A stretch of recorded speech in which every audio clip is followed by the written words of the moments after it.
കർത്താവിന്റെ അതിപരിസമായ ഈ നല്ല സമയത്ത് ഓർത്ത് ദൈവത്തെ സ്തുതിക്കുകയും വാഴ്ത്തുകയും ചെയ്തു. വിവിധ സ്ഥലങ്ങളിൽ രാജ്യങ്ങളുമായിരുന്ന ദൈവവചനം കേൾക്കുന്ന എല്ലാ പ്രിയപ്പെട്ടവർക്കും കർത്താവായ യേശുക്രിസ്തുവിന്റെ വിലയേറിയ നാമത്തിൽ എന്റെ സ്നേഹവന്ദനം. അല്പസമയത്തെ ദൈവന ചിന്തയ്ക്കായി ഒരു ദൈവവചന ഭാഗം വായിക്കുന്നു. ഉൽപ്പത്തി പുസ്തകം 1-ാം അധ്യായം എന്റെ 12-ാമത്തെ വാക്യം. ഭൂമിയിൽ നിന്ന് പുല്ലും അതത് തരം വിത്തുള്ള ഫലം കായ്ക്കുന്ന വൃക്ഷങ്ങളും മുളച്ചു വന്നു, നല്ലത് എന്ന് ദൈവം കണ്ടു. അടുത്ത വാക്യം, സന്ധ്യയായി ഉഷസ്സുമായി 3-ാം ദിവസം. ഉൽപ്പത്തി പുസ്തകം 1-ാം അധ്യായം എന്ന് പറയുന്നത് ദൈവത്തിന്റെ സൃഷ്ടിയുടെ ആരംഭ പ്രവർത്തികളെ കുറിച്ചാണ് കാണാൻ കഴിയുന്നത്.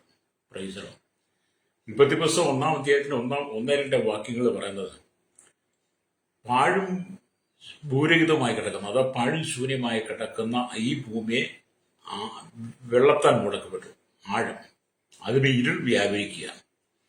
എങ്കിലും ദൈവത്തിന്റെ പരിശുദ്ധാത്മാവ് അതിൽ പരിവർത്തിച്ചു കൊണ്ടിരിക്കുന്നത് നമുക്ക് കാണാൻ കഴിയും. അപ്പം പാഴും ശൂന്യമായി കിടന്ന, അഥവാ ഭൂരഹിതമായി കിടന്ന, ഇരുൾ മൂടിക്കിടന്ന ഭൂമിയെ അന്നും പരിശുദ്ധാത്മാവ് ആമെ സംരക്ഷിച്ചിട്ടുണ്ട്. 3, 4, 5 വാക്യങ്ങളിലേക്ക് വരുമ്പോൾ ദൈവം കൽപ്പിച്ച് വെളിച്ചമുണ്ടാകുന്നു, നല്ലതെന്ന് ദൈവം കണ്ടു. ദൈവം വെളിച്ചം ഇരുളും തമ്മിൽ വേർപിരിക്കുന്നു. വെളിച്ചത്തിന് പകലെന്നും ഇരുളിന് രാത്രി എന്നും പേരിട്ട് സന്ധ്യയായി ഉഷസ്സുമായി. അല്ലെങ്കിൽ 1-ാം ദിവസം. 1-ാം ദിവസത്തെ സൃഷ്ടിയെക്കുറിച്ച് 6 തൊട്ട് 10 വരെയുടെ വാക്യങ്ങൾ നമ്മൾ വായിച്ചാൽ 2-ാമത്തെ ദിവസം ദൈവം ചെയ്തതാണ് നമുക്ക് കാണാൻ കഴിയുന്നത്. അല്ലേലൂയ. അവിടെ എന്താണ് കാണുന്നത്? സ്തോത്രം, അല്ലേലൂയ. അവിടെ ഇങ്ങനെ, ദൈവം വെള്ളങ്ങളുടെ മധ്യേ ഒരു വിധാനം ഉണ്ടാകട്ടെ, അത് വെള്ളത്തിനും തമ്മിൽ വേർപിരിയാകട്ടെ എന്ന് കൽപ്പിച്ചു. വിധാനം ഉണ്ടാക്കിയിട്ട് ദൈവം വിധാനത്തിന് കീഴുള്ള വെള്ളവും വിധാനത്തിന് മീതെയുള്ള വെള്ളവും തമ്മിൽ വേർതിരിച്ചു. അങ്ങനെ സംഭവിച്ചു. അപ്പം വിധാനത്തിന് കീഴേയും വെള്ളമുണ്ട്, വിധാനത്തിന് മുകളിലും വെള്ളമുണ്ട്. ഹല്ലേലൂയ. ദൈവം വിധാനത്തിന് ആകാശം എന്ന് പേരിട്ടു. സന്ധ്യയായി ഉഷസ്സുമായി 2-ാം ദിവസം. ദൈവം ആകാശത്തേക്കുള്ള വെള്ളം ഒരു സ്ഥലത്ത് കൂടട്ടെ, ഉണങ്ങിയ നിലം കാണട്ടെ എന്ന് കൽപ്പിച്ചു. അങ്ങനെ സംഭവിച്ചു. ഉണങ്ങിയ നിലത്തിന് ദൈവം ഭൂമി എന്നും വെള്ളത്തിന്റെ കൂട്ടത്തിന് സമുദ്രം എന്നും പേരിട്ടു. നല്ലത് എന്ന് ദൈവം കണ്ടു. ഇതൊക്കെ നിങ്ങൾക്ക് അറിയാവുന്ന, ഞാൻ വീണ്ടും ഒന്ന് വായിച്ചു പോകുന്നുള്ളേ ഉള്ളൂ. അല്ലേലൂയ. അപ്പം പിന്നെ 3-ാം ദിവസത്തെ സൃഷ്ടിയെ കാണുന്നത്, ഭൂമിയിൽ നിന്ന് പുല്ലും വിത്തുള്ള സസ്യങ്ങളും ഭൂമിയിൽ അതത് തരം വിത്തുള്ള ഫലം കായ്ക്കുന്ന വൃക്ഷങ്ങളും മുളച്ചു വരട്ടെ എന്ന് ദൈവം കൽപ്പിച്ചു. അങ്ങനെ സംഭവിച്ചു. ഭൂമിയിൽ നിന്ന് പുല്ലും അതത് തരം വിത്തുള്ള ഫലം കായ്ക്കുന്ന വൃക്ഷങ്ങളും മുളച്ചു വന്നു, നല്ലത് എന്ന് ദൈവം കണ്ടു. സന്ധ്യയായി ഉഷസ്സുമായി 3-ാം ദിവസം. അങ്ങനെ ദൈവത്തിന്റെ സൃഷ്ടികളുടെ വലിയൊരു പരമ്പര തന്നെ ഉൽപ്പത്തി പുസ്തകം 1-ാം അധ്യായത്തിൽ കാണാൻ കഴിയും.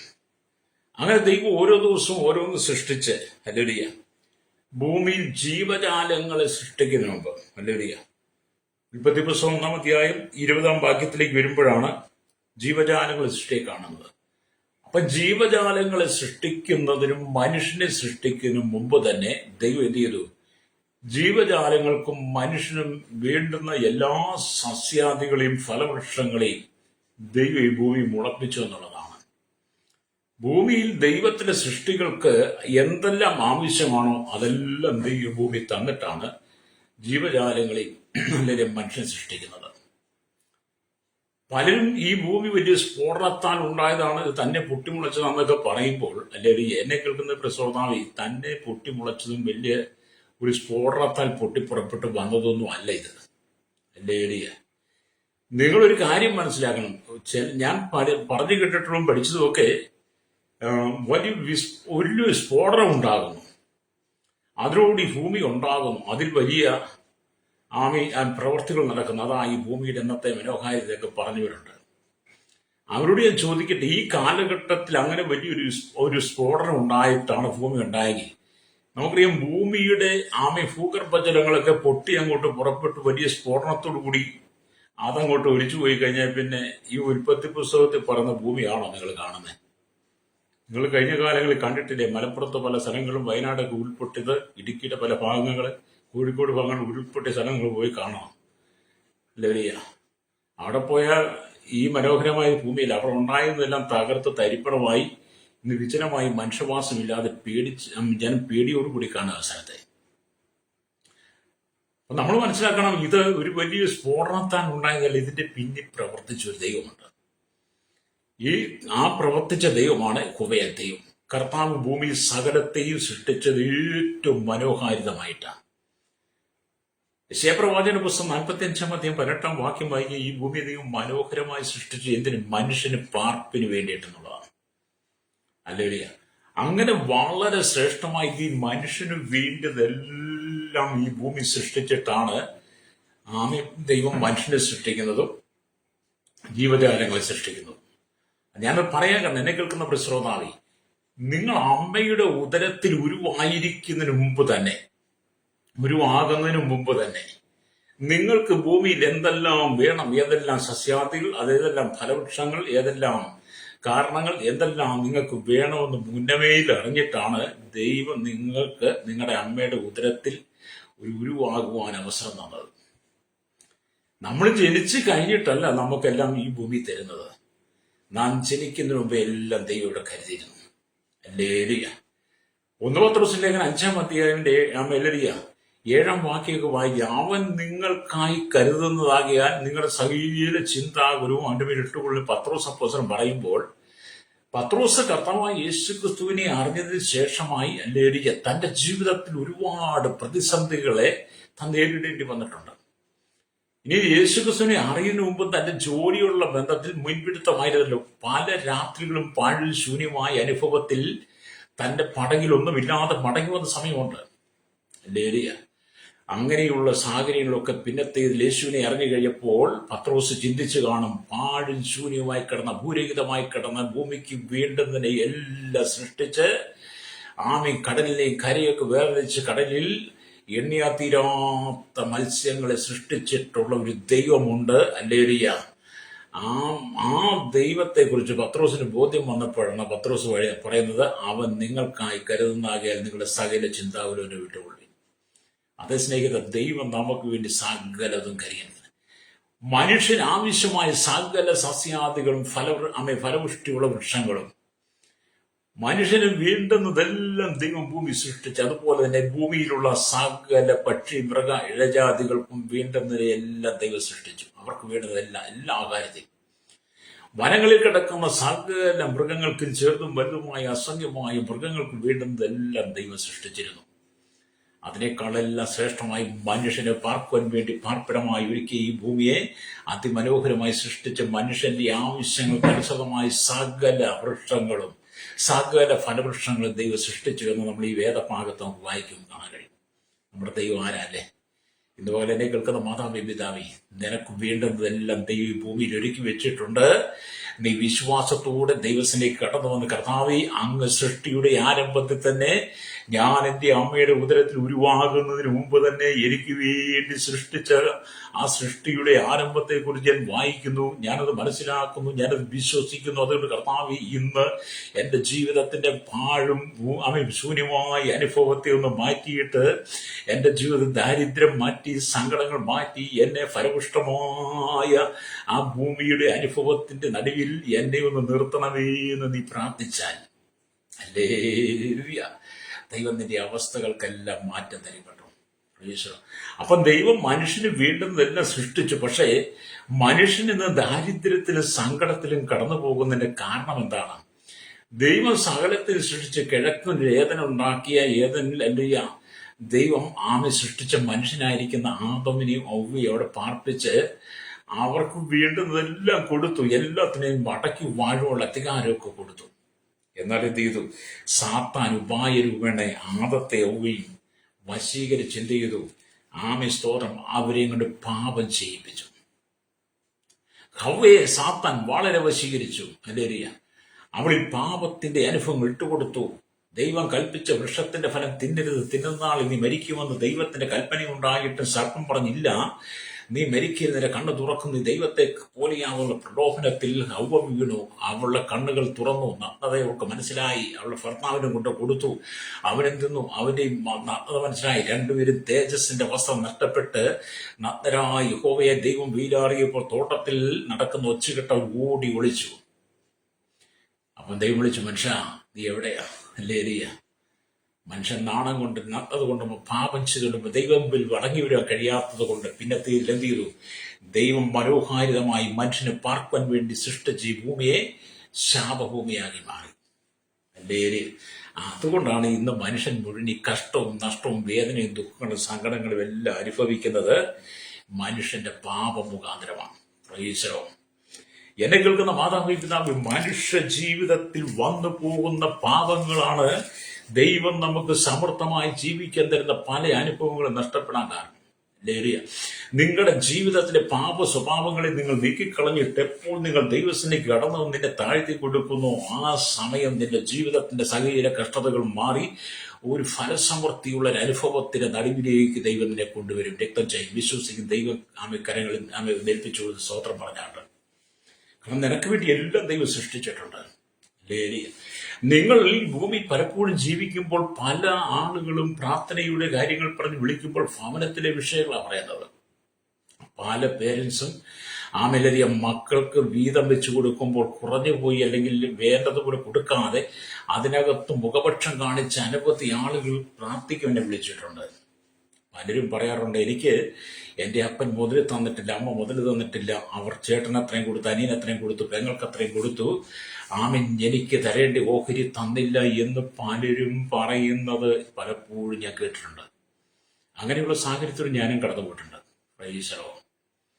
അങ്ങനെയൊക്കെ അനവധി സാഹചര്യങ്ങൾ ഭൂമിയിൽ ഒരപ്പന്റെ ഭാഗത്തു നിന്നല്ലേ നമ്മുടെ കുടുംബത്തിൽ നമുക്ക് അനുഭവിക്കുവാൻ കഴിയുമ്പോൾ നമുക്ക് ലഭിക്കേണ്ട നന്മകൾ കിട്ടാതെ വരുമ്പോൾ മാനുഷികമായി ഒരുപക്ഷെ നാം മാനസികമായി തകർന്നേക്കാം. എന്നാൽ നീ കർത്താവായ യേശുക്രിസ്തുവിൽ വിശ്വസിക്കുന്ന വ്യക്തിയാണെങ്കിൽ നീ അമ്മയുടെ ഉദരത്തിൽ ഉരുവാകുന്നതിന് മുമ്പേ നിനക്ക് വേണ്ടുന്ന സകല നന്മകളും ഈ ഭൂമി ദൈവം സൃഷ്ടിച്ചിട്ടുണ്ട്. നിന്റെ ഭവനത്തിൽ നിന്റെ ഓഹരി കിട്ടിയില്ലെങ്കിൽ, നിന്റെ നന്മ കിട്ടിയില്ലെങ്കിൽ, അവർ നിനക്ക് തന്നില്ലെങ്കിലും പക്ഷേ നിനക്ക് എന്നോട് മുഖപക്ഷം കാണിച്ചാലും എന്നോട് മുഖപക്ഷം കാണിക്കാത്തൊരു ദൈവമുണ്ട്. അതുകൊണ്ടാണ് പത്രോസിന്റെ പടകും വലയും ശൂന്യമായി കഴിഞ്ഞപ്പോൾ, രാത്രി മുഴുവൻ അധ്വാനിച്ചിട്ട് ഒന്നും കിട്ടാതെ വന്നപ്പോൾ, നാഥാ ഞങ്ങൾ രാത്രി മുഴുവൻ അധ്വാനിച്ച് ഒന്നും കിട്ടിയില്ലെന്ന് പത്രോസിന്റെ വിലാപത്തോടുള്ള വാക്കുകൾ കേട്ടിട്ട് യേശു പറഞ്ഞു, പടകൽപ്പം ആമേൻ അടുത്തിലേക്ക് നീക്കി വല വീശുക. അങ്ങനെ വല വീശി കഴിഞ്ഞപ്പോ എന്താ, ആ വല നിറച്ച് മീൻ കിട്ടി. വല കീറാറാകുവോളം വലയിൽ കൊള്ളാതെ വന്നപ്പോ ചെറുപടകുകളെ വിളിച്ച് പടക് നിറച്ച് പത്രോസിന്റെ ജീവിതത്തിൽ ആനന്ദം കൊടുത്ത ദൈവമുണ്ട്. എന്നെ കേൾക്കുന്ന പ്രസോദാവി, നിന്റെ ജീവിതത്തിൽ എല്ലാം നഷ്ടപ്പെട്ട് പാഴ്ശൂന്യമായി ഭൂരഹിതമായ അനുഭവമാണോ? നിന്റെ നന്മകളെല്ലാം നിനക്ക് കിട്ടാതെ അതെല്ലാം അപഹരിക്കപ്പെട്ടു പോയിട്ടുണ്ടെങ്കിലും രക്തം ചെയ്യും.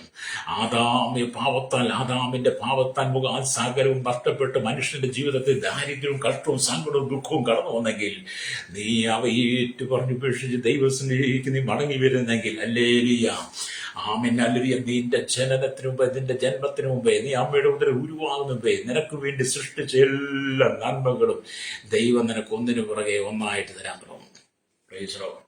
നമ്മൾ ദൈവസന്നിധിക്ക് വരുമ്പോഴാണ് ദൈവം നമ്മുടെ ജീവിതത്തിനകത്ത് അത്ഭുതങ്ങൾ ചെയ്യുന്നത്.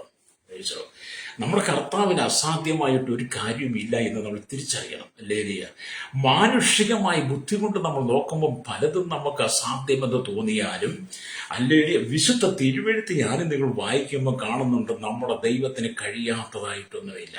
അവൻ നിന്റെ സങ്കടങ്ങൾ കാണുന്നവനാ, അവൻ നിന്റെ ദുഃഖങ്ങളെ അറിയുന്നവനാ, നിന്റെ കണ്ണുനീര് കാണുന്നവനാ.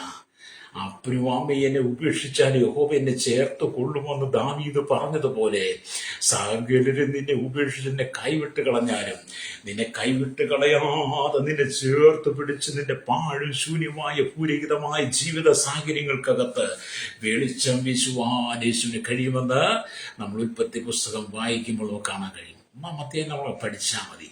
രക്തം ചെയ്യണം. ജീവിതം നിരാശപ്പെട്ട് കഴിയാനുള്ളതല്ല, സങ്കടപ്പെട്ട് കഴിയാനുള്ളതല്ല. ജീവിതം ദൈവസന്നിധിയിൽ ആനന്ദത്തോടെ കഴിയണം. രക്തം ചെയ്യണം. നമുക്കൊക്കെ തന്നിരിക്കുന്ന ജീവിതം സന്തോഷമായി കഴിയാൻ വേണ്ട. അപ്പൊ ആദാമി പാപം മുഖാന്തരം മനുഷ്യന് നഷ്ടപ്പെട്ട ഹല്ലേലൂയ ആ ഏദന്റെ അനുഭവത്തെ കർത്താവായ യേശുക്രിസ്തുവിന്റെ പാപപരിഹാരം വരുത്തുമ്പോൾ വിശ്വാസത്തിന്റെ കണ്ണുകൾ കൊണ്ട് നമുക്ക് നഷ്ടപ്പെട്ടു പോയി ആത്മീയ കണ്ണുകൊണ്ട് കാണാൻ കഴിയും.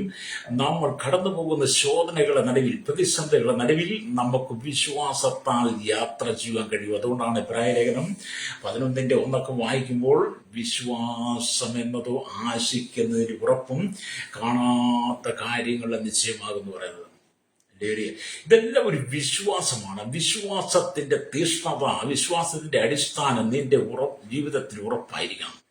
ഏത് പ്രതികൂലം കടന്നു വന്നാലും, ഏത് പ്രതിസന്ധി കടന്നു വന്നാലും, മറുകര കടക്കുവാൻ കഴിയാതെ ചെങ്കടൽ നമുക്ക് മുമ്പിൽ നിന്നാൽ, ഇസ്രായേലിന് മുമ്പിൽ നിന്നതുപോലെ ചെങ്കടൽ സമാനമായി വിഷയം വന്നാലും അതിന്റെ നടുവിൽ വിശ്വാസത്തിൽ ഉറച്ചു നിന്നൊരു മോശി എന്ന് പറയുന്നൊരു ഭക്തനുണ്ട്. അല്ലേലിയ.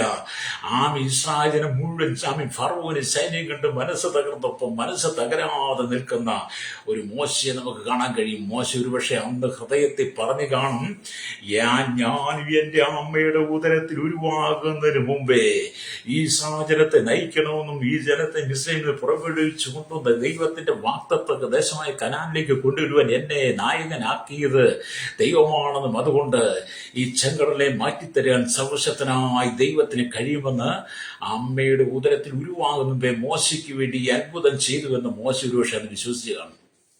സാഹചര്യത്തിൽ വിശ്വാസം വന്നില്ല, പക്ഷെ മോശം വിശ്വസിച്ചു. അതുകൊണ്ട് തന്നെ നാം മുന്നോട്ട് കടന്നു പോകുന്ന ഏത് പ്രതികൂലത്തിന്റെ നടുവിലും അതിന് പുതുവഴി ഒരുക്കി തരുന്നവനാ ദൈവം.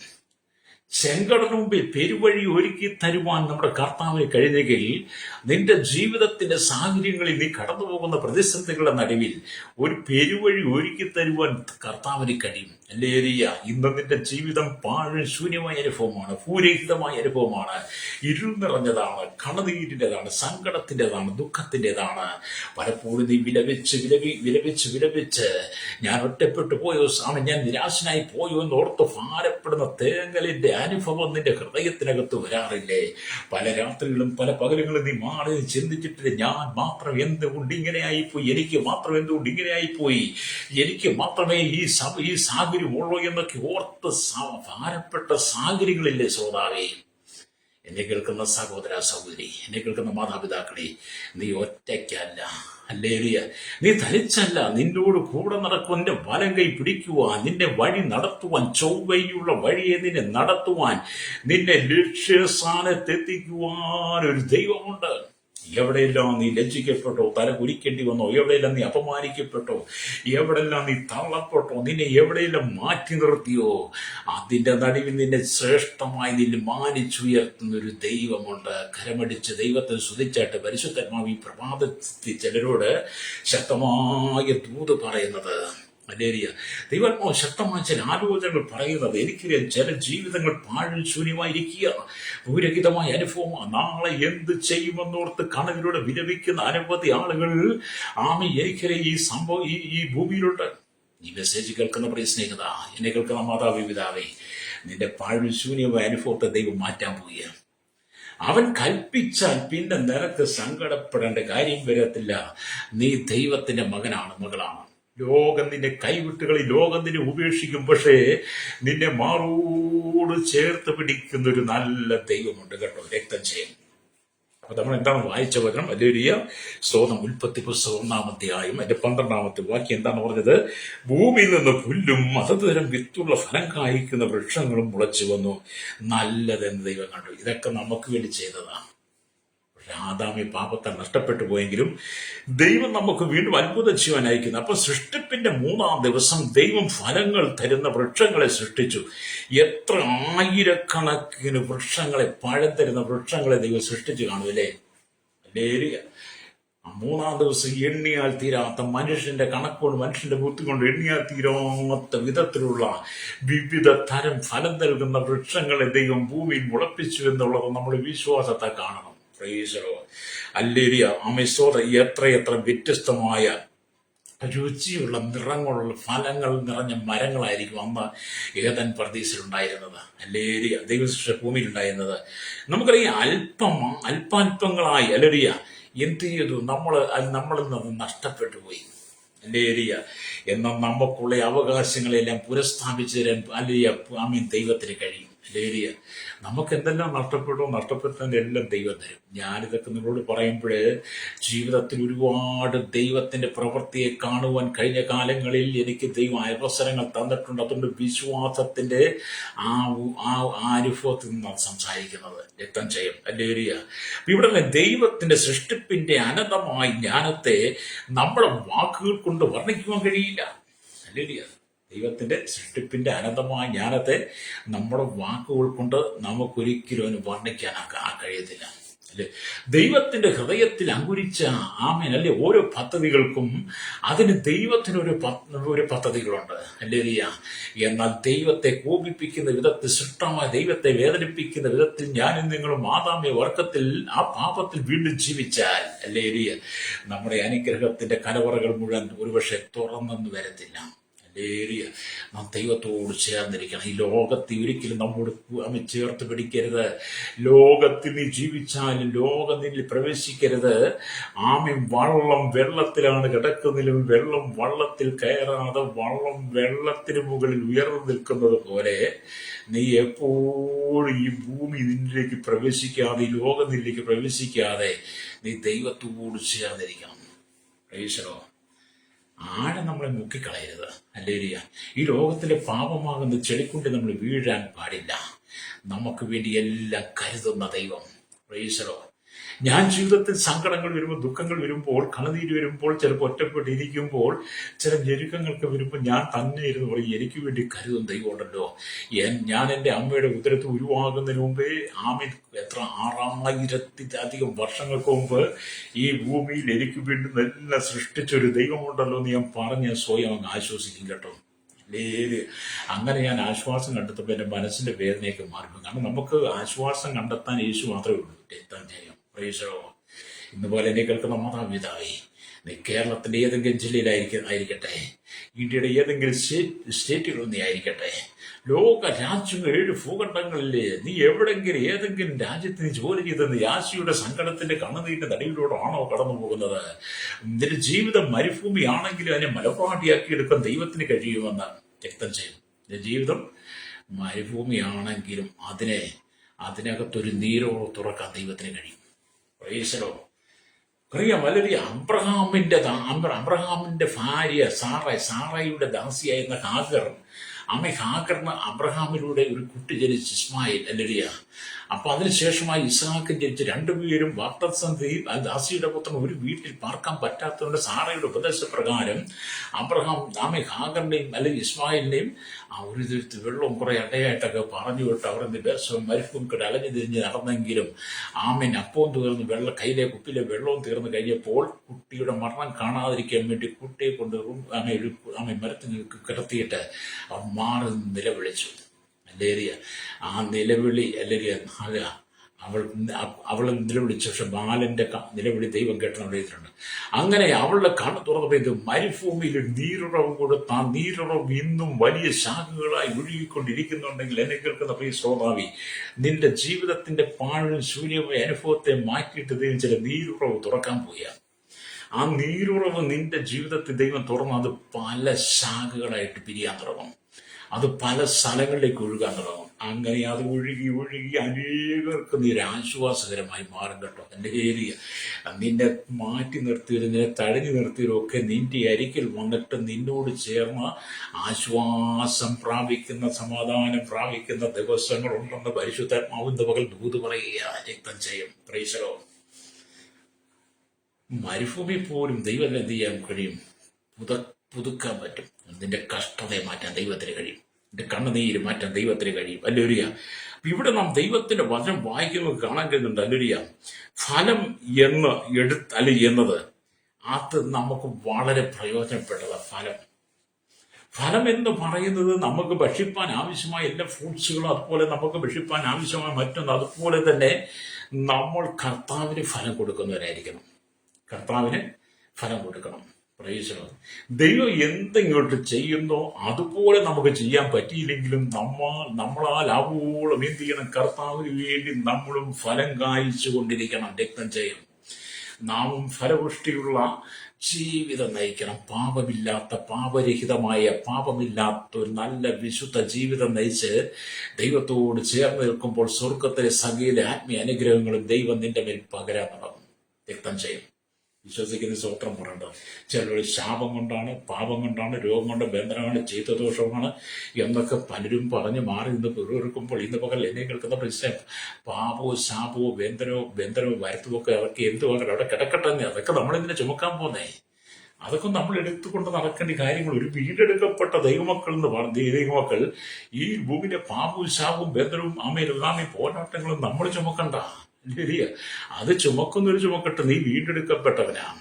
അല്ലേ ഏരിയ, പാപത്തോട് പോരാടുന്നതിൽ പ്രാണത്യാഗത്തോട് എതിർത്ത് നിന്നിട്ടില്ലെന്ന് എബ്രാഹിം ലേഖനത്തിൽ പറയുന്ന പോലെ ഈ ലോകം നിന്നിലേക്ക് പ്രവേശിക്കാതിരിപ്പാൻ നീ എന്ത് ചെയ്യണം? പ്രാണത്യാഗത്തോടെ ഈ ലോകത്തോട് നീ എതിർത്ത് നിന്ന പാപത്തോട് നീ എതിർത്ത് നിൽക്കണം. അല്ലേ ഏരിയ, പ്രൈസലോ. അപ്പം അല്ലെങ്കിൽ ഇവിടെ നമ്മൾ ദൈവത്തിന്റെ വചനം വായിക്കുകയാണ്. ഇവിടെ നമ്മൾ വചനം വായിക്കുമ്പോൾ ആമി സ്തോത്രം, നമ്മൾ വാങ്ങി കഴിക്കുന്ന പഴങ്ങൾക്കും ഫ്രൂട്ട്സിനൊക്കെ എത്ര ആയിരക്കണക്കിന് രൂപ കൊടുക്കണം. നമ്മൾ കടയിലൊക്കെ ഇന്ന് ഫ്രൂട്ട്സ് വാങ്ങാൻ ചെന്നാൽ, കടയിൽ പഴം വാങ്ങാൻ ചെന്നാൽ അന്യായ വിലയെ തീ പിടിക്കുന്നവരെയാണ്. നമുക്ക് പലതും വാങ്ങിക്കഴിക്കണമെന്നുണ്ട്, പക്ഷെ നമുക്ക് വാങ്ങിക്കഴിക്കാൻ പറ്റില്ല, വില കൂടുതൽ കൊണ്ട്. നമ്മൾ പോയി കണ്ടിട്ട് മടങ്ങി വരും. അല്ലേ? എന്നാൽ ഇതൊക്കെ ഒന്ന് മാറുന്നേ, അതൊക്കെ മാറും. ഈ കഷ്ടമൊക്കെ മാറും.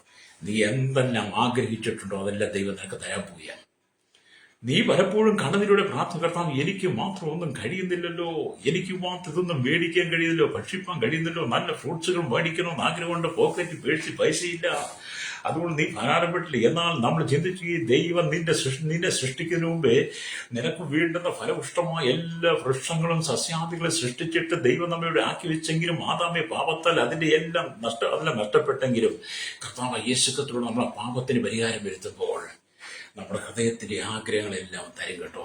അപ്പോൾ നമ്മൾ 20-ാം സംഗീതത്തിനും 21-ാം സംഗീതമൊക്കെ വായിക്കുമ്പോൾ നിന്റെ ഹൃദയത്തിലെ ആഗ്രഹങ്ങളെ തരുമെന്ന, നമ്മുടെ ഹൃദയത്തിലെ ആഗ്രഹങ്ങളെ. പക്ഷെ നമ്മുടെ ഹൃദയത്തിലെ ആഗ്രഹം അവൻ തരുമെന്ന് പറയുമ്പോൾ അത് ദൈവത്തിന് ഇഷ്ടമായ ആഗ്രഹമായിരിക്കണം കേട്ടോ. അല്ലെങ്കിൽ ചിലരുടെ വിശ്വാസം നമ്മുടെ ഹൃദയത്തിലെ എല്ലാ ആഗ്രഹവും തരുമെന്ന് പറയുമ്പോൾ നമ്മുടെ ചിന്തയിൽ ഉദിച്ചു വരുന്ന എല്ലാം കിട്ടുന്നു. അങ്ങനെ കിട്ടത്തില്ല. ദൈവത്തിന് ഇഷ്ടമായ ദൈവത്തിനൊരു സാധമായ ദൈവവചനത്തിന് അനുയോജ്യമായ ആഗ്രഹങ്ങളാണ് നീ ചോദിക്കുന്നെങ്കിൽ അത് മുടക്കം കൂടാതെ ദൈവം തരും. പ്രൈസ് അല്ലേരി, നിന്റെ ജീവിതത്തിൽ ചില അത്ഭുതങ്ങളെ ദൈവം ചെയ്യുവാൻ ആഗ്രഹിക്കുമ്പോൾ എന്നെ കേൾക്കുന്ന മാതാവേ, കരഞ്ഞ് കണ്ണുമായി നീ എത്ര കാലമായി സങ്കടപ്പെടുന്നു. പ്രൈസലോ, എന്നെ കേൾക്കുന്ന യുവാക്കന്മാരോട് പറയട്ടെ, നീ ജീവിതത്തിൽ എത്ര കാലമായി ജോലിക്ക് വേണ്ടി പല വഴികളും പല വാതിലുകളും കയറിയിറങ്ങി, എത്ര സർക്കാർ ഓഫീസുകൾ, എത്ര പ്രൈവറ്റ് പ്രസ്ഥാനങ്ങളുടെ ഓഫീസുകളിൽ നീ കയറിയിറങ്ങി, ഇന്ന് വാ, നാളെ വാ, മറ്റന്നാൾ വാ എന്ന് പറഞ്ഞ് നിന്നെ പലപ്പോഴും മാറ്റി നിർത്തി, പലപ്പോഴും പറഞ്ഞു വിട്ടുന്ന ഒരു ജോലിയില്ലാതെ നീ ഭാരപ്പെടുകയാണെങ്കിൽ പരിശുദ്ധാത്മാവ് ഇന്ന് പകൽക്കാലം പറയുന്ന നിനക്ക് വേണ്ടി ദൈവം ചില പുതുവഴി തുറക്കാൻ പോവുകയാണ്. പ്രൈസലോ, കർത്താവ് നിനക്ക് വേണ്ടി ചില പുതുവഴി ഉറക്കം വിശ്വസിച്ച് കരമടിച്ച് ദൈവത്തെ സ്തുതിച്ചാട്ട് ദൈവത്തിന്റെ ആത്മാവ് പരിശുദ്ധ ശക്തമായ ചില ദൂതുകൾ കൈമാറുമ്പോൾ ഇന്ന് പകൽ ഞാൻ പറയട്ടെ, ഈ വചനം ആരുടെയെങ്കിലും ജീവിതത്തിൽ ഇന്ന് പകൽ വെളിപ്പെടാൻ പോവുകയാണ്. പ്രൈസലോ, എന്റെ കഷ്ടതയെ ദൈവം മാറ്റുമെന്നേ. അല്ലേല് എന്റെ കണ്ണുനീര് ദൈവം തുടയ്ക്കും. അല്ലേ? അപ്പൊ നമ്മൾ ഈ ഭൂമിയിൽ എന്ത് ചെയ്യുന്നു? എല്ലാം വില കൊടുത്ത് വാങ്ങണം. നമുക്കറിയാം, നമ്മൾ ജീവിക്കുന്ന ഈ ഭൂമിയിൽ കോടാനുകൂടി പക്ഷികൾ പറന്ന് നടക്കുന്നുണ്ട്. നമ്മുടെ തലയ്ക്ക് മീതെ കോടാനുകൂടി പക്ഷികളാണ് പറന്ന് നടക്കുന്നത്. ഈ ലോകത്തിൽ പറന്നു നടക്കുന്ന പക്ഷികളുടെ എണ്ണ സംഖ്യ എടുക്കുവാൻ ഈ ലോകത്തിൽ ഒരു സയന്റിസ്റ്റിന് കഴിയത്തില്ല, ഒരു കണ്ടുപിടുത്തം ഒരു ശാസ്ത്രത്തിന് കഴിയത്തില്ല. നമ്മുടെ തലയ്ക്ക് മീതെ പറക്കുന്ന വിവിധ തരത്തിലും നിറത്തിലും ഭാവത്തിലും ഒക്കെയുള്ള എണ്ണിയാത്തീരാത്ത പക്ഷി പറവജാതികൾ പ്രഭാതത്തിൽ കൂടുവിട്ടിറങ്ങുന്ന സമയം തൊട്ട് അത് വൈകിട്ട് അതിനെ കൂട്ടി ചേക്കേറുന്നിടം വരെ അതിനിഷ്ടമായ സ്വാദിഷ്ടമായ മധുരമായ രുചിയുള്ള ടേസ്റ്റുള്ള നല്ല നിറമുള്ള രുചിയുള്ള ഫ്രൂട്ട്സുകൾ പഴവർഗ്ഗങ്ങളെല്ലാം കൊടുക്കുന്നത് ദൈവമല്ലേ? നമ്മളൊന്നും കൊടുത്തില്ലല്ലോ, എല്ലാം ദൈവമല്ല. ഇനി നമ്മൾ പറയും, ഞാനാണ് ആ പക്ഷിക്ക് ആപ്പിൾ കൊടുത്തത്, ഓറഞ്ച് കൊടുത്തത്, പഴം കൊടുത്തതൊക്കെ നമ്മൾ ചില സ്വയം പ്രശംസകളൊക്കെ പറയാറുണ്ടെങ്കിലും, നമ്മൾ ചെയ്ത് കാണും, നമ്മൾ കൊടുക്കുന്നൊക്കെ ഉണ്ടെങ്കിലും, പക്ഷെ നിന്റെ കരങ്ങളിൽ തന്നതാരാ? നിന്റെ കരങ്ങളിൽ തന്നത് ദൈവം തന്നിട്ടല്ലേ നീ അതങ്ങ് കൊടുത്തത്? ഞാനത് പറയാൻ കാരണം, സകല പക്ഷിപർവ്വജാതികൾക്കും എണ്ണിയാലൊടുങ്ങാത്ത കോടിക്കണക്കിന് പക്ഷിപർവ്വജാതികൾക്ക് അതിന്റെ ഇഷ്ടത്തിലുള്ള ഫ്രൂട്ട്സുകൾ കൊടുക്കുന്ന ഒരു ദൈവമുണ്ട്. ആ ദൈവം അതിനേക്കാൾ എത്ര ശ്രേഷ്ഠമായിട്ട് നമ്മെ നടത്തുന്നത്. അപ്പൊ നിന്റെ ജീവിതത്തിൽ എല്ലാ കഷ്ടതയുടെ നടുവിലും ദൈവത്തിന് അത്ഭുതം ചെയ്യാൻ കഴിയും. പ്രൈസലോ, ഹല്ലേലൂയ. നമ്മൾ ഈ സങ്കീർത്തന പുസ്തകം 9-ാം അധ്യായം അതിന്റെ 9-ാം വാക്യം, യഹോവ പീഡിതനൊരു അഭയസ്ഥാനം അല്ലെങ്കിൽ പീഡിതന് യഹോവ പീഡിതന് അഭയസ്ഥാനം, കഷ്ടകാലത്തൊരു അഭയസ്ഥാനം തന്നെ എന്നാണ് എഴുതിയിരിക്കുന്നത്. നീ പീഡിപ്പിക്കപ്പെട്ട വ്യക്തിയാണോ, പീഡിതനാണോ, സങ്കടത്തിലാണോ, ദുഃഖത്തിലാണോ, കണ്ണുനീരിലാണോ നീ കടന്നു പോകുന്നത്? കർത്താവ് നിനക്കൊരു അഭയസ്ഥാനമാണ്. കഷ്ടകാലത്തൊരു അഭയസ്ഥാനം തന്നെയാണ്. അപ്പം കോടാനുകൂടി പക്ഷികളെ സംരക്ഷിക്കുവാൻ, അതിന് വേണ്ടുന്ന ഫ്രൂട്ട്സുകൾ കൊടുക്കുവാൻ ശക്തനായ ഒരു ദൈവം ഉള്ളപ്പോൾ, ഈ സർവശക്തനായ, സർവജ്ഞാനിയായ, സർവവ്യാപിയായ ഈ നമ്മുടെ കർത്താവിനെ നമ്മൾ ഒരിക്കൽ പോലും അവിശ്വസിക്കാൻ പാടില്ല. പ്രൈസറോ, നമ്മുടെ കർത്താവ് നല്ലവനായ അല്ലേ. യഹോവ ഇസ്രായേലിലും നിർമ്മല ഹൃദയമുള്ളവർക്കും നല്ലവൻ ആകുന്ന നിശ്ചയം നമ്മൾ അല്ലേരിയ സങ്കേതം വായിക്കുന്നുണ്ടല്ലോ അല്ലേ. പ്രൈസറോ, അത് നമ്മുടെ നല്ല മനസ്സ്, നല്ല തെളിവുള്ള മനസ്സ്, തെളിവുള്ള വെള്ളം ഒഴുകുന്നത് പോലെ നമ്മുടെ മനസ്സും ഹൃദയം നല്ല തെളിവുള്ളതായി മാറണം. പ്രൈസറോ, ഹല്ലേലൂയ. അവിടെയാണ് ദൈവത്തിൽ നമ്മുടെ അമ്മ പ്രവർത്തിക്കാൻ കഴിയുന്നത്. എന്നെ കേൾക്കുന്ന പ്രിയ ശ്രോതാവേ, ഒന്നിനെക്കുറിച്ചും ഭാരപ്പെടണ്ട, അല്ലേലൂയ. എല്ലാത്തിനും ദൈവം വഴി തുറക്കുകയാണ്. എല്ലാത്തിനും ദൈവം വഴി തുറക്കാൻ പോവുകയാണ്. ജീവിതം എന്നൊക്കെ പറയുന്നത് കഷ്ടനഷ്ടങ്ങളിലൊക്കെ കടന്നു പോകേണ്ടി വരുന്നുണ്ടെങ്കിൽ അത് നമ്മുടെ ജീവിതത്തിൽ ചില ശുദ്ധീകരണത്തിനും, ചില ഒരുക്കത്തിനും, ചില പൂർത്തീകരണത്തിനും നമ്മെ ഒന്ന് നന്നാക്കി എടുക്കാൻ വേണ്ടിയിട്ടൊക്കെയാണ് നമ്മൾ ചിന്തിക്കണം. അല്ലേലൂയ. ശോധനകളൊക്കെ എല്ലാവർക്കും ഉള്ളതാണ്, ഒരാൾക്ക് മാത്രം ഉള്ളതല്ല. രക്തം ചെയ്യും. പ്രൈസലോ. ഇവിടെ നാം ദൈവത്തിന്റെ വചനം വായിക്കുമ്പോൾ അല്ലേലൂയ മനസ്സിലാക്കാൻ കഴിയുന്നത്, നമുക്കറിയാം ഫലം എന്ന് എടുത്തുകൊള്ളുകയാണെങ്കിൽ അതിൽ 5 പ്രധാനപ്പെട്ട ഘടകങ്ങളുണ്ട്. ഒന്നാമത് പഴത്തിന്റെ മനോഹരമായ നിറം. പഴത്തെ ഫ്രൂട്ട്സിനെ കുറിച്ച് പറയുമ്പോൾ അതിന് പ്രധാനപ്പെട്ട ചില ഘടകങ്ങൾ, 5 ഘടകങ്ങളുണ്ട്. അതിൽ ഒന്നാമത്തെ ഘടകമാണ് പഴത്തിന്റെ മനോഹരമായ നിറം. രണ്ടാമതാണ് മനസ്സ് കവരുന്ന പഴങ്ങളുടെ മണം. അല്ലേലൂയ. കണ്ണുകൾക്ക് കാണുന്നില്ലെങ്കിലും മണത്താൽ ആ പഴം കവർന്നെടുക്കും. അത് അല്ലേലൂയ കവർന്നെടുക്കും. ആ പഴങ്ങളെ അത് തിന്നും. മൂന്നാമത്തെ കാര്യം വായിക്ക് മധുരം തരുന്ന ചുവ. അല്ലേലൂയ, നല്ല ചുവ, പഴത്തിന്റെ മധുരം. അല്ലേലൂയ. നാലാമത് പഴങ്ങളുടെ സത്തുകൾ. അല്ലേലൂയ. അനേക പഴങ്ങൾ ആരോഗ്യത്തിന് കാരണമായി തീരുന്നു. അല്ലേലൂയ. അതുകൊണ്ട് തന്നെ കേൾക്കുന്ന പ്രിയ സ്നേഹിതരെ, അല്ലേലൂയ, നാം ഈ ഫലങ്ങളൊക്കെ ഫലം പ്രവചനമൊക്കെ വളരെ സ്വാദിഷ്ടമുള്ളതുമാണ്. അല്ലേലൂയ. അങ്ങനെ അല്ലെങ്കിൽ നമ്മുടെ വയറിന് ചില ഫലങ്ങൾ വയറിനെ ശുദ്ധീകരിക്കുന്നു. 5-മതായി പഴങ്ങളുടെ വിത്തുകൾ. എന്താ പഴങ്ങളുടെ പ്രത്യേക ഘടകങ്ങൾ എന്താണ്? ഒന്നുകൂടെ ഞാൻ പറയാം. പഴങ്ങളുടെ പ്രധാനപ്പെട്ട 5 ഘടകങ്ങൾ. ഒന്നാമത് പഴത്തിന്റെ മനോഹരമായ നിറം. രണ്ടാമത് മനസ്സ് കവരുന്ന പഴങ്ങളുടെ മണം. വവ്വാലുകൾക്ക് കണ്ണ് കാണുന്നെങ്കിൽ മണം കണ്ടാണ് പഴം കവർന്നെടുക്കുന്നത്. മൂന്നാമത് എന്താണ്? വായിക്ക് മധുരം തരുന്ന നല്ല സ്വാദ്. നാലാമത് പഴങ്ങളിലെ സത്തുകൾ. 5-മത് പഴത്തിന്റെ വിത്തുകൾ. ഒരു ഫ്രൂട്ട്സിൽ തന്നെ ദൈവം എന്തെല്ലാം ദൈവം നമുക്ക് തരുന്നത്. അങ്ങനെയാണെങ്കിൽ ഇതൊക്കെ ദൈവം നമുക്ക് തന്നപ്പോൾ നമ്മൾ ദൈവത്തെ സ്തുതിക്കുകയല്ലേ ചെയ്യേണ്ടത്. ഒരിക്കൽ പോലും നാം ദൈവത്തെ കുറ്റം പറയരുത്, ദൈവത്തിന് പിറുവെടുക്കരുത്. ഇത്ര മനോഹരമായി ഭൂമിയെ സൃഷ്ടിച്ച് എനിക്ക് നിനക്കും വേണ്ടതെല്ലാം തന്നൊരുക്കിയിട്ട് ഈ ഭൂമി പാർക്കാൻ വേണ്ടി നമുക്കൊരു വാസയോഗ്യമായ അനുഭവത്തെ തന്നിട്ട് ദൈവം ഓരോ ദിവസം തന്നെ നടത്തുമ്പോൾ ഹല്ലേലൂയ ചില കഷ്ടതകൾ, കഷ്ടപ്പാടുകൾ, കണ്ണുനീരും കടന്നു വരുമ്പോൾ അതിനെ നീ പിറുവെറുക്കാതെ ദൈവത്തോട് ചേർന്നിരുന്നിട്ട് കർത്താവേ നിന്റെ അത്ഭുത പ്രവർത്തികൾ എത്ര വലിയവയാണെന്ന് പറഞ്ഞ് നമ്മൾ ദൈവത്തെ സ്തുതിക്കാൻ തുടങ്ങും. ഹല്ലേലൂയ. നമ്മൾ പറഞ്ഞില്ലേ, യഹോവയുടെ വീര്യപ്രവർത്തികളെ കുറിച്ച് ആര് വർണ്ണിക്കുമെന്ന അവരുടെ സ്തുതികളൊക്കെ ആര് വർണ്ണിക്കും. ഹല്ലേലൂയ. അപ്പം ദൈവത്തിന്റെ വീര്യപ്രവർത്തികൾ എത്ര ശ്രേഷ്ഠമാണ്. അതെ, നിന്നെ കരുതുന്നവൻ യേശുവാണ്. നിന്നെ നടത്തുവാൻ ദൈവത്തിന് കഴിയുമെന്ന് രക്തം ചെയ്യും. അപ്പൊ നമ്മൾ ദൈവം നമുക്ക് മധുരമുള്ള പഴങ്ങൾ തരുന്നത് മാത്രമല്ല, അതിന്റെ ഇനത്തെയും വിത്തുകൾ മുഖാന്തരം അതാത് വൃക്ഷങ്ങൾ വർദ്ധിപ്പിച്ചെടുക്കുവാൻ വേണ്ടി ദൈവം നമ്മെ ഒരുക്കും. നമുക്ക് പഴങ്ങൾ തരിക മാത്രമല്ല ദൈവം ചെയ്യുന്നത്, ആ പഴങ്ങളിലൂടെ വിത്തുകൾ തരും. ആ വിത്തുകൾ നമ്മുടെ കരങ്ങൾ തന്നിട്ട് ആ വിത്തുകൾ മുളപ്പിച്ചിട്ട് അതിൽ നല്ല ഫലങ്ങൾ ശേഖരിച്ച് അത് വിറ്റ് പൈസ ഉണ്ടാക്കുവാനും ഉപജീവനം നടത്തുവാനും കൂടെയാണ് ദൈവം ഭൂമിയിൽ അതത് ഫലം കൊടുക്കുന്ന വൃക്ഷങ്ങളെ ദൈവം സൃഷ്ടിച്ചത്. അല്ലേലൂയ.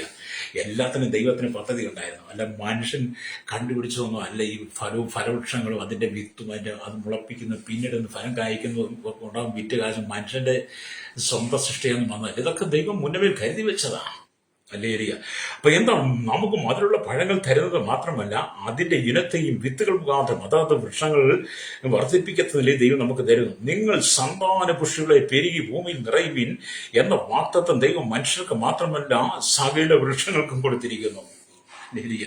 മനുഷ്യനെ സൃഷ്ടിച്ച കർത്താവ് പറഞ്ഞു, നിങ്ങൾ സന്താനപുഷ്ടികളായി ഭൂമി പെറ്റുവരുവാൻ പറഞ്ഞ പോലെ തന്നെ ഈ വാഗ്ദത്തം സകല വൃക്ഷങ്ങൾക്കുമുണ്ട്. ഒരു മരത്തിൽ നിന്ന് ഉത്ഭവിക്കുന്ന ഒരു പഴത്തിൽ നിന്നുണ്ടാകുന്ന വിത്തുകൾ, ആ വിത്തുകൾ മുളച്ച് എത്രയോ വൃക്ഷങ്ങൾക്ക് വൃക്ഷത്തൈകൾ, എത്രയോ ചെടിത്തൈകൾ, ആ ചെടികൾ എത്രയോ വൃക്ഷങ്ങളായി, ആ വൃക്ഷങ്ങൾ വീണ്ടും ഫലമെടുത്ത് എത്രയോ വിത്തുകൾ, അങ്ങനെ അതും ഭൂമി മുഴുവൻ നിറഞ്ഞുകൊണ്ടിരിക്കുകയല്ലേ. കണ്ടോ ദൈവത്തിന്റെ മനോഹരമായ ആ വലിയ ജ്ഞാനത്തെ നമ്മൾ ചിന്തിച്ചു നോക്കിയാട്ടെ. ഹല്ലേലൂയ. അങ്ങനെ വൃക്ഷങ്ങൾക്കും അതേ വാഗ്ദത്തം തന്നെ കൊടുത്തിരിക്കുകയാണ്. അത് വർദ്ധിച്ചു വരുവിൻ. ഹല്ലേലൂയ. എന്നത് വെറും ഒരു വാക്കല്ല, വർദ്ധിച്ചു വരുക എന്ന് പറഞ്ഞാൽ ഫലം കൊടുക്കുന്ന വൃക്ഷങ്ങളായി വർദ്ധിച്ചു വരണം. ഹല്ലേലൂയ. ഫലം കൊടുക്കുന്ന നമ്മൾ പെരുക എന്ന് പറയും, സന്താനപുഷ്ടി പെരുക എന്നൊക്കെ പറഞ്ഞാൽ അത് വെറുതെ അങ്ങ് പെരുകുന്നതല്ല. അത് വർദ്ധിച്ച് ഫലപുഷ്ടിയുള്ള ദൈവത്തിന് പ്രസാദമായി ദൈവത്തിന് ഫലം കായ്ക്കുന്നവരായി പെരുകുവാനും മനുഷ്യനെ കുറിച്ച് വൃക്ഷലതാദികൾ അതെല്ലാം ചെയ്യുന്നത് പോലെ നമ്മളും അങ്ങനെ ദൈവത്തിന് വേണ്ടി ഫലം കൊടുക്കണം. ഹല്ലേലൂയ. കുഞ്ഞുങ്ങളെ പ്രസവിച്ച് വർദ്ധിപ്പിച്ച് പെരുകുന്നത് മാത്രമാണെന്ന് ചിന്തിക്കരുത്. കുഞ്ഞുങ്ങളെ ഹല്ലേലൂയ. ഒരു കുടുംബം, ഒരു ഭാര്യ ഭർത്താവ് തങ്ങളുടെ കുഞ്ഞുങ്ങൾക്ക് ജന്മം കൊടുത്ത് കുടുംബത്തിനകത്ത് 4-5 കുഞ്ഞുങ്ങളെ പെരുകുന്നത് മാത്രമാകരുത്, അവർ നല്ല ഫലം കൊടുക്കുന്നവരായി മാറണം. അവര് വളരും തോറും നല്ല ഫലം കൊടുക്കുന്നവരായി തീരണം. അതുകൊണ്ടാണ് ദൈവം അതത് തരം വൃക്ഷങ്ങളും സസ്യാദികളും അതത് ഫലം തരുന്ന വൃക്ഷങ്ങളെ അന്ന് ഉൽപ്പത്തി പുസ്തകം നമ്മൾ വായിക്കുമ്പോൾ നമ്മൾ ദൈവത്തിന്റെ സൃഷ്ടി 3-ാം ദിവസം അന്ന് ദൈവം സൃഷ്ടിച്ച ആ സൃഷ്ടിപ്പ് ഇന്നും അത് പെരുകിക്കൊണ്ടിരിക്കുന്നത് പോലെ ഫലപുഷ്ടിയുള്ള വൃക്ഷലതാദികൾ ലോകമെമ്പാടും പെരുകി വിവിധ ഫ്രൂട്ട്സുകളും വൃക്ഷങ്ങളും നമ്മുടെ കണ്ണുകൾക്ക് മുമ്പിൽ വെളിപ്പെടുന്നത് പോലെ തന്നെ എന്നെ കേൾക്കുന്നവരുടെ സ്നേഹിത, ദൈവം നിനക്ക് ഈ ഭൂമി ജീവിതം തന്നു, നിനക്ക് കുടുംബം തന്നു, മക്കളെയൊക്കെ തന്നു കഴിയുമ്പോൾ നീ നിന്റെ മക്കളെ എന്ത് ചെയ്യണം? നിറഞ്ഞ് പെരുകി വർദ്ധിച്ച് ഫലം കൊടുത്തുകൊണ്ടേയിരിക്കണം ദൈവത്തിന്. ഹല്ലേലൂയ. അങ്ങനെ നിങ്ങളുടെ ഫലങ്ങളെ കണ്ട് അനേക ജനങ്ങൾ ക്രിസ്തുവിലേക്ക് വരുവാൻ കാരണമാണ്. നിങ്ങൾ പുറപ്പെടുവിക്കുന്ന ഫലങ്ങൾ കണ്ട് അനേകം ആളുകൾ ക്രിസ്തുവിലേക്കാണ്. നിങ്ങളൊരു മാവ് കണ്ടാൽ ആ മാവിൽ പഴുത്ത് കിടക്കുന്ന മാങ്ങാപ്പഴം കണ്ടാൽ നിങ്ങൾ ഓടിയ മാവിന്റെ ചുവട്ടിലേക്ക് ചെല്ലും. ഒരു മാങ്ങയെങ്കിലും കിട്ടിയാൽ നല്ലതായിരുന്നു. ഒടുവിൽ നിങ്ങളുടെ നിലത്തിന്റെ നോക്കും വീണ് കിടക്കുന്നുണ്ടെങ്കിൽ ഒരു മാങ്ങാപ്പഴം എടുത്ത് കടിച്ചു തിന്നും, ഇല്ലെങ്കിൽ കയ്യെത്തി പിടിക്കാൻ നേരത്ത് നിങ്ങൾ പറഞ്ഞു കയ്യെത്തി പിടിക്കും. ആപ്പിൾ തോട്ടത്തിൽ ചെന്ന് ഒരു ആപ്പിളെങ്കിൽ നിങ്ങൾ ആഗ്രഹിക്കും. മുന്തിരി തോട്ടത്തിൽ ഒരു മുന്തിരികൾ പറിച്ചു തിന്നാൻ തോന്നും. ഓറഞ്ച് തോട്ടത്തിൽ നിന്ന് ഓറഞ്ചെങ്കിൽ തിന്നാൻ തോന്നും. ഹല്ലേലൂയ. അപ്പൊ നമ്മൾ എല്ലായിടത്തും അങ്ങനെയൊക്കെയാണ് നമ്മുടെ ചിന്ത. നമ്മൾ ഫലം കൊടുക്കുന്ന ഏത് തോട്ടത്തിൽ ചെന്നാലും ഏത് വൃക്ഷത്തിന്റെ ചുവട്ടിൽ ചെന്നാലും നമ്മുടെ കണ്ണുകൾ അങ്ങോട്ട് പോയിട്ട് അതിൽ നിന്ന് പറിച്ച രുചിയൊന്ന് അനുഭവിക്കുന്ന, സ്വാദം അനുഭവിക്കുന്ന നമ്മുടെ ഹൃദയത്തിന്റെ ആ അന്തർഭാഗത്ത് ആ ചിന്തയുണ്ടായി നമ്മളത് രുചിച്ചറിയുന്ന പോലെ തന്നെ ദൈവം നമ്മെക്കുറിച്ച് ആഗ്രഹിക്കുന്നു. ദൈവത്തിന്റെ ഹൃദയത്തിന്റെ അന്തർഭാഗത്ത് നമ്മെക്കുറിച്ച് ചിന്തയുണ്ട്. നീ വളരും തോറും ഫലമുള്ള, മധുരമുള്ള, രുചിയുള്ള, സാധുള്ള, ടേസ്റ്റുള്ള ഫലങ്ങൾ കർത്താവിന് പുറപ്പെടുവിക്കണം. അങ്ങനെ ആ ഫലം പുറപ്പെടുവിക്കുന്ന ഈ മുഖാന്തരം അനേകരെ ക്രിസ്തുവിലേക്ക് നടത്തണമെന്ന് ദൈവത്തിന്റെ പദ്ധതിയാ അതിനെക്കുറിച്ച് രക്തം ചെയ്യും. Praise the Lord. ദൈവത്തിന്റെ പദ്ധതി എത്ര വലുതല്ലേ. ഞാനൊക്കെ ഇങ്ങനെ ചിന്തിക്കുമ്പോഴേ ഞാൻ ദൈവം ചെയ്ത ഉപകാരങ്ങൾ, കർത്താവ് ഇങ്ങനെയൊക്കെ ഈ ഫലത്തെയൊക്കെ ഈ വൃക്ഷങ്ങളെ സൃഷ്ടിച്ചിട്ട് അതിനൊക്കെ ഇത്രമാത്രം ഫലപുഷ്ടി കൊടുത്തേക്ക് ഇങ്ങനെ പെരുകുപോലെ ദൈവം പറഞ്ഞു. നമ്മൾ സന്താനപുഷ്ടികളെ പെരുകാനൊക്കെ പറഞ്ഞപ്പം നമ്മൾ ഈ വൃക്ഷങ്ങൾ കൊടുക്കുന്നതിനെക്കാട്ടി ഫലം നമ്മൾ കൊടുക്കണ്ടേ കർത്താവിനെ? നീ ഫലം കൊടുക്കുന്നെങ്കിൽ മാത്രമേ നിനക്ക് ദൈവരാജ്യത്തിൽ ചെല്ലാൻ പറ്റത്തുള്ളൂ കേട്ടോ. നീ ഒരു ഫലവും കൊടുക്കാതെ നീ ഇവിടെ തന്നെ ജീവിച്ച് നീ ഇവിടെ തന്നെ നിൽക്കുകയാണെങ്കിൽ നിനക്ക് ദൈവരാജ്യത്തിൽ ചെല്ലാൻ പറ്റില്ല. ഇവിടെ നീ ജീവിക്കുമ്പോൾ കർത്താവിന്റെ ഫലം കായ്ക്കണം. അങ്ങനെ ഫലം കായ്ച്ച് അനേകരെ നിങ്ങൾ ക്രിസ്തുവിലേക്ക് കൊണ്ടുവരണം. ഒരു ദൈവത്തിനെ നേടിയെടുക്കുമ്പോൾ ഈ മുഴു ലോകത്തെക്കാൾ വിലയുള്ളതാണ്. നീ നല്ല ഫലം പുറപ്പെടുവിച്ച് ഒരാളെ നീ ക്രിസ്തുവിലേക്ക് നടത്തുമ്പം മുഴു ലോകത്തെക്കാൾ വിലയ ഒരു ആത്മാവിന്റെ വില. ഹല്ലേലൂയ. നീ ഒരു ആത്മാവിനെ നേടുമ്പോൾ സ്വർഗം മുഴുവൻ സന്തോഷിക്കുക, സ്വർഗം മുഴുവൻ ആനന്ദിക്കുക. എന്നെ കേൾക്കുന്ന മാതാവേ, പിതാവേ, നമുക്ക് ആ ദൈവത്തിലേക്ക് മടങ്ങി വരാം. അതുകൊണ്ട് കർത്താവ് പറയുകയാണ്, യോഹന്നാന്റെ സുവിശേഷം 15-16 വാക്യം വായിക്കുന്നുണ്ട്. ഹല്ലേലൂയ. ഞാൻ നിങ്ങളെ തെരഞ്ഞെടുത്തു, നിങ്ങൾ പോയി ഫലം കായ്ക്കണം, നിങ്ങളുടെ ഫലം നിലനിൽക്കണം. ഹല്ലേലൂയ. ഞാൻ വായിച്ച പത്രത്തിലേക്ക് വരട്ടെ. ഉൽപ്പത്തി പുസ്തകം 1-ാം അധ്യായം അതിന്റെ 12-ാമത്തെ വാക്യാണ്. ഹല്ലേലൂയ, സ്തോത്രം. ഹല്ലേലൂയ. എന്താണ്? ഭൂമിയിൽ നിന്ന് പുല്ലും അതത് തരം വിത്തുള്ള ഫലം കായ്ക്കുന്ന വൃക്ഷങ്ങളും മുളച്ചു വന്നു. നല്ലത് എന്ന് ദൈവം കണ്ടും സന്ധ്യയായി വിഷസുമായി 3-ാം ദിവസം. കർത്താവിന് വേണ്ടി പ്രയോജനപ്പെടും. യേശുവിനോട് നീ പ്രയോജനപ്പെടും. നീ കർത്താവിന്റെ സ്വന്തമാ. അല്ലേ? ലോകത്തിന് സ്വന്തമല്ല, സാത്താന്റെ സ്വന്തമല്ല നമ്മൾ. പിന്നെ ആരുടെ സ്വന്തമാണ്? യേശുവിന്റെ സ്വന്തം. അവന്റെ രക്തമാണ് നമ്മുടെ ശരീരത്തിൽ. എന്നെ കേൾക്കുന്ന മാതാവേ, പിതാവേ, ഞാൻ നിനക്ക് വേണ്ടി പ്രാർത്ഥിക്കുമ്പോൾ, ഞാൻ നിങ്ങൾക്ക് വേണ്ടി മധ്യസ്ഥ ചെയ്യുമ്പോൾ ഹൃദയത്തിന്റെ ഇടുക്കം മാറിപ്പോകട്ടെ, സങ്കടം മാറിപ്പോകട്ടെ. കരഞ്ഞ് കലങ്ങിയ മുഖത്തോടു കൂടി കാണാതെ ഒന്നുമില്ലെങ്കിലും ഭവനത്തിനകം ഭവനത്തിന്റെ അകം നിന്റെ അടുക്കള ശൂന്യ ഭൂരഹിതമായി കടന്നാലും മുഖത്ത് സന്തോഷം ഉണ്ടാകണം. നിന്റെ പോക്കറ്റ് കാര്യം, നിന്റെ പേഴ്സ് കാര്യം, നിന്റെ അക്കൗണ്ടിൽ ഒന്നുമില്ലെങ്കിലും മറ്റൊരാൾ അറിയാതെ ഹല്ലേലൂയ നീ അതിനെ ദൈവത്തിൽ വെച്ച് പ്രാർത്ഥിച്ച് തെളിഞ്ഞ മുഖത്തോടെ നിങ്ങൾ നിൽക്കണം. രക്തം ചെയ്യും ജീവിതം എന്നൊക്കെ പറയുന്നത് അത് പിറപുറത്ത് നമ്മൾ ദൈവത്തോട് പാപിച്ച് നമ്മൾ ദൈവത്തിന്റെ ഫലം പുറപ്പെടുവിക്കണം. പ്രൈസോ. കണ്ണുകളടച്ചാട്ട് നീ കടന്നു പോകുന്ന വേദനയുടെ, സങ്കടത്തിന്റെ, ദുഃഖത്തിന്റെ നിലവിൽ ആമി കോടാനുകൂടി സസ്യാദികളെ, ലതാദികളെ, ഫലം കൊടുക്കുന്ന വൃക്ഷങ്ങളെ ഭൂമിയിൽ ദൈവം സൃഷ്ടിയുടെ ആരംഭത്തിൽ സൃഷ്ടിച്ചത് അന്ന് തൊട്ട് ഇന്ന് വരെ ഫലം കൊടുത്ത ഫലങ്ങളെല്ലാം നാം വാങ്ങി അനുഭവിക്കുന്നത് പോലെ തന്നെ നിന്നെക്കുറിച്ച് ദൈവത്തിന്റെ പദ്ധതി നീ ഫലം കൊടുക്കണം. മാതാവേ, പിതാവേ, ഇന്ന് വരെ യേശുവിനെ അറിയാതെ ലോകത്തിന്റെ പാരമ്പര്യത്തിനകത്ത് നീ അടിമപ്പെട്ട് കിടക്കുകയാണോ? ഈ ലോകത്തിന്റെ പാപത്തിന് നീ അടിമപ്പെട്ട് കിടക്കുകയാണോ? ഇവിടുത്തെ മദ്യത്തിന് ലഹരിക്ക് നീ അടിമപ്പെട്ട് സാത്താൻ അടിമയാണെങ്കിൽ ഇന്ന് പകൽ നീ അതിന് പുറപ്പെടുവിച്ച് മടങ്ങി വന്ന് യേശുവിന്റെ ഹൃദയം കൊടുത്ത് യേശുവിനെ രക്ഷകനായി സ്വീകരിച്ചു. നീ കർത്താവിനോട് പറ, കർത്താവ്, ഇന്ന് തൊട്ട് ഞാൻ അങ്ങേക്ക് വേണ്ടി മധുരമുള്ള ഫലം കായ്ക്കുന്നവളെ തീരും. അനേവധി ആളെ ഞാൻ ക്രിസ്തുവിലേക്ക് നയിക്കും അല്ലൊരു എന്ന് നീ ഒരു തീരുമാനം എടുക്കുന്നെങ്കിൽ എന്നോടൊപ്പം പ്രാർത്ഥിച്ചാട്ട്. പരിശുദ്ധ ഞങ്ങളുടെ നല്ല ദൈവമേ, സ്വർഗ്ഗീയ പിതാവേ, അനുഗ്രഹിക്കപ്പെട്ട നല്ല സമയത്തിനായി ഈ വചനം കേട്ടുകൊണ്ടിരിക്കുന്ന കേരളത്തിൽ 3.25 കോടി ജനങ്ങൾ, തലമുറകൾ, എണ്ണത്തിൽപ്പെടാത്ത അന്യസംസ്ഥാന തൊഴിലാളികൾ, 29 സംസ്ഥാനങ്ങളിലായി 7 കേന്ദ്രപ്രദേശങ്ങളായി 145 കോടിയിലധികം വരുന്ന ജനത്തിനായി, ലോകരാജ്യങ്ങൾ 7 ഭൂഖണ്ഡങ്ങളായി 800 കോടി ജനത്തിനായി, ഞങ്ങളുടെ രാജ്യരാഷ്ട്ര തലവന്മാർക്ക്, രാജാക്കന്മാർ, രാജ്ഞിമാർ, പ്രധാനമന്ത്രി, പ്രസിഡന്റ്, ഗവർണർ, പട്ടാള മേധാവികൾ, ഗോത്രങ്ങളെ, ദ്വീപുകളെ, ആദിവാസി ട്രൈബൽ മേഖലയായിരിക്കുന്ന എല്ലാ ജനത്തെ, കരസേന, വ്യോമസേന, നാവികസേന അധികാരികൾ, അദ്ദേഹത്തിൽ കാക്കുന്ന BSS, ഞങ്ങളുടെ കർത്താവ്, ക്രമസമാധാന വനങ്ങളുടെ പോലീസിന്റെ വിവിധ സെക്ഷനുകളെ, എക്സൈസ് ഫോഴ്സ്, ക്രൈം ബ്രാഞ്ച് വിഭാഗങ്ങൾക്കായി ഞങ്ങൾ പ്രാർത്ഥിക്കുകയാണ്. ഹല്ലേലൂയ. അപ്പോൾ അതിന് കർത്താവിന്റെ രഹസ്യാന്വേഷണ വിഭാഗങ്ങൾക്ക് വേണ്ടി പ്രാർത്ഥിക്കേണ്ട ജുഡീഷ്യറി വിവിധ ഭാഗങ്ങളെ ഓർത്ത് ഞങ്ങൾ പ്രാർത്ഥിക്കുന്ന കർത്താവെ. ഹല്ലേലൂയ. കരയിലും കടലും ആകാശത്തിലും വാഹനം ഓടിക്കുന്ന, വാഹനം സെയിൽസ് ചെയ്യുന്നവർ, വഴിയോര കച്ചവടക്കാരെ, വലുത് ചേർന്ന എല്ലാ വ്യാപാരികളെ, സമുദ്രത്തെ ആഴങ്ങൾ ആഴങ്ങൾ മത്സ്യബന്ധനെ കടന്നുപോയിരിക്കുന്നവർ, തീരദേശവാസികളെ, പാടത്തും പറമ്പിലും കോറിയിലും കല്ലിലും മണ്ണോടും പണിയെടുക്കുന്ന ഹല്ലേലൂയ ചോര വിയർപ്പാക്കി വിവിധ നിലകളിൽ ജോലി ചെയ്യുന്ന, വിവിധ കടകളിൽ, വിവിധ രാജ്യങ്ങളിൽ ഉപജീവനത്തിനായി ജീവിത നട്ടത്തെ മുട്ടി കഷ്ടപ്പെടുന്ന അനവധി ആളുകൾ, വിവിധ രോഗത്താൽ കടന്നുപോകുന്ന, തലമുറയില്ലാതെ ഭാരപ്പെടുന്നവർക്ക് വിവാഹ ജീവിതത്തിൽ പ്രവേശിപ്പാൻ കഴിയാതെ ഭാരം അനുഭവിക്കുന്നവർ, കുടുംബജീവിതം തകർക്കപ്പെട്ട വിവിധ മാരകമായ രോഗങ്ങൾക്ക് അധീനരായി കിടക്കുന്നവർ, മദ്യത്തിനും മയക്കും ലഹരിക്കും അടിപ്പെട്ട് കിടക്കുന്ന തീവ്രവാദ ഭീകരവാദ ബന്ധനങ്ങൾ അകപ്പെട്ട് കിടക്കുന്നവർ, ഹല്ലേലൂയ കർത്താവ് ജനം മടങ്ങി വരണ്ടായി പ്രാർത്ഥിക്കുകയാണ്. ഹല്ലേലൂയ. ശാപത്തിന്റെ കെട്ട് കഴിയട്ടെ, ബന്ധനം വഴിയട്ടെ. കർത്താവിന്റെ സമയത്ത് പൊതുമേഖലയിൽ, സഹകരണ കൺസ്ട്രക്ഷൻ, മെക്കാനിക്, മോട്ടോർ രംഗത്ത്, യൂണിയൻ രംഗത്ത്, എല്ലാ ടാക്സി ഓട്ടോ ഡ്രൈവേഴ്സിനോട് പ്രാർത്ഥിക്കുകയാണ്. ഹല്ലേലൂയ. കർത്താവ് സകല ജനത്തെ തൊടുവാട്ടയാകണമേ. കർത്താവ് സകല ജനത്തിൽ ആശ്വാസം കൊടുക്കണമേ. ഈ ജനമെല്ലാം പാപം വിട്ട്, പാപത്തിന്റെ വഴി വിട്ട് മടങ്ങി വന്ന് കർത്താവിന്റെ ഫലം കൊടുക്കുന്നതിനെ തിരുവട്ടേക്കണം. ദൈവമക്കൾ, ദൈവദാസന്മാരെ ഓർത്ത് പ്രാർത്ഥിക്കുന്നു. കഷ്ടം സഹിക്കുന്ന, വേദനപ്പെടുന്ന, നൊമ്പരപ്പെടുന്ന ജീവിതത്തിൽ നിരാശയുടെ കടന്നു എൻ്റെ ദൈവദാസിദാസന്മാരുണ്ട്, കുടുംബങ്ങളുണ്ട്. കർത്താവേ, അവരും ദൈവമേ ഫലപുഷ്ടി വൃക്ഷങ്ങളായി ഫലം കൊടുക്കുന്നവരായി അവരുടെ ജീവിതത്തിൽ പുതിയ സ്വാദുള്ള, മധുരമുള്ള, രുചിയുള്ള, ടേസ്റ്റുള്ള അനുഭവത്തെ കൊടുത്ത് അവരുടെ കഷ്ടതകൾക്ക് ഒരു മാറ്റം കൊടുക്കുവാൻ യേശുവിന്റെ കരങ്ങളിൽ എത്തിക്കുന്നു. സകല ജനത്തെ ദൈവം അനുഗ്രഹിക്കണമേ. യേശു കർത്താവിന്റെ വലിയേറിയ നാമത്തിൽ തന്നെ. ആമേൻ, ആമേൻ, ആമേൻ, ആമേൻ.